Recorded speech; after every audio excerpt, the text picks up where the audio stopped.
Hello mga brosis! Pagkatapos nga ng Sunday service ay agad kami nag-ayos para maghanda sa aming workers retreat. Eto nga at kumain na rin kami along the way dito sa isang kainan sa may Sampaloc, Tanay, Rizal. At syempre dito lang yan sa may Doris Grill House. Busog ka na, may libreng kanta ka pa. Di nga nagtagalan, nagbiyahe na rin kami sa aming pupuntahan. At makatapos nga ilang minuto ay narating na rin namin ang Aambon Resort. Dito lang yan sa may Santa Maria, Laguna. Bisitahin nyo na rin kasama ang inyong pamilya. Ito nga pala mga bubungad at tanawin sa inyo pagdating nyo dito. At syempre pagdating namin, hindi dyan mawawala ang unlimited na kodakan. Smile! Pagkatapos nga ng matinding sightseeing ay naghanda muna kami para sa aming hapunan.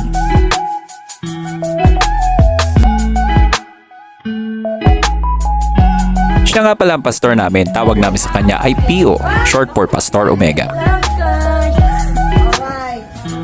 Isa sa masarap sa mga ganitong gawain ay yung bonding together. Yan. Kanya ko lang 10. Nutritious. Masang Are you holding right now? What's up? Okay up. Ay, taligad. Kitang-kita nga ang saya at kulitan habang naghahanda kami. Huwag ka ba kinakaya? Hindi naman.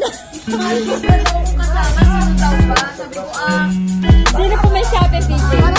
At habang naghahanda ng hapunan yung iba namin kasama, mayroon din naman naghahanda ng tent para sa tulugan. Pasado ba QC ang trabaho nila? Nakapamiwang ka pa? Joke lang, peace tayo. Di nga rin nagtagal ay naitayo na rin naman ang tent. Kinagabihan makatapos ngang hapunan ay nagbanding kami to the max. Hulaan nyo na lang kung anong aming topic. Pagkatapos nga nito ay naglaro na rin kami ng charade. Pastor. Mr. Vino, Mr. Ala, sige, pahula pa. Hindi nga nila mahulaan kung anong aking ina-action yung mga time na yan. Ikaw, anong hula mo? Sige nga, subukan mo nga hulaan. I-comment mo na yan down below. Like, subscribe, and follow ka na rin sa aking YouTube and Facebook account, Adriastic Way TV. 2,000 years later. Hello, dead. Holy. Okay, holy. Makatapos ang laro ay naligo na rin naman ang aming ibang mga kasama. Hindi kami naligo niyan time na yan. Lamig eh. Kinabukas sa pagising namin ay eto na kaagad ang bumungad nga sa amin.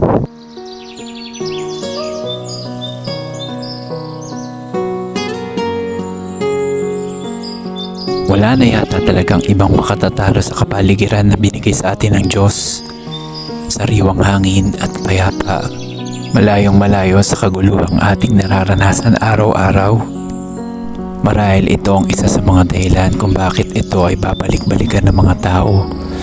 At isa sa mga dahilan kung bakit ito binabayaran. Kung ako nga lang papipiliin, mas gusto kong manatili sa mga ganitong klaseng lugar. Salamat na lang talaga sa Panginoon at nagkakaroon tayo ng ganitong klaseng pagkakataon. Pagkakataon na makasama mo ang mga mahal mo sa buhay, pagkakataon na makapag-isip, pagkakataon na ma-enjoy ang isa't isa. Ikaw, ano mga pagkakataon ang gusto mong ipagpasalamat sa Panginoon? Salamat sa Panginoon at nakasama ko aking mga mahal sa buhay at ang aking mga tapat na kamanggagawa. Salamat din sa retreat at nagkaroon ako ng time para makapaggunita. Hanggang sa muli, this is Adriastic Way TV. Remember that Jesus loves you and so do I.